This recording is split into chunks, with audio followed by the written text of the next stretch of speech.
l'organisation des Jeux de la 25e Olympiade 1992, Jeux d'hiver, à la ville de Albertville, France. Des souvenirs comme celui-là, la maison des Jeux Olympiques en regorge, vraie mine d'or pour les amoureux du sport et de l'olympisme. La maison des Jeux Olympiques d'hiver est dépositaire de la collection, la formidable collection des costumes de Philippe Decoufflé et Philippe Guillotel, et également d'un certain nombre d'objets forts, d'objets symboles, qui créent toujours de l'émotion, tels que le podium des Jeux Olympiques, créé par Martin Zekeli, tel que le flambeau, créé par Philippe Starck. Et puis ensuite, ça a été le travail ça a été le travail des gens de la Maison des Jeux Olympiques que d'aller chercher des photographies, que d'aller chercher d'autres objets et de monter cette scénographie sur l'olympisme, les sports d'hiver et la montagne. Chaque année, ce sont plus de 6000 visiteurs qui viennent découvrir cet esprit olympique, raconté par les acteurs principaux eux-mêmes.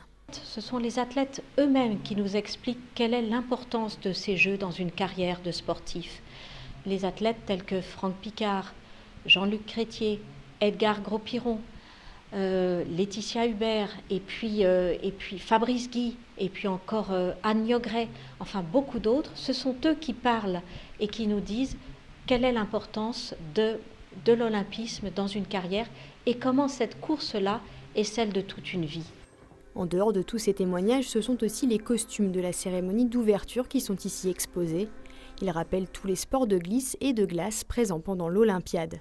Ces costumes étaient pour l'époque révolutionnaires et restent aujourd'hui encore dans les esprits.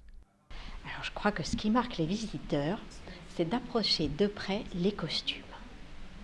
Et ces costumes, on les a vus de loin, mais on ne s'imagine pas que de près, ils sont aussi bien finis et surtout qu'ils sont aussi imaginatifs. Parce que c'était aussi ces Jeux Olympiques de 92, la place à l'imagination. C'était extraordinaire cette cérémonie parce que c'était l'arrivée d'un créateur là-dedans et on a vu d'un coup surgir des milliers qui sont sortis de terre, des milliers de petits pantomimes qui sont sortis de terre et qui ont fait cette grande parade aux couleurs de la Savoie. Les Jeux de 92 auront donc fortement marqué les esprits et l'évolution de nos stations de Tarentaise et du Beaufortain. Et qui sait, peut-être reviendront-ils un jour de nouveau allumer la flamme.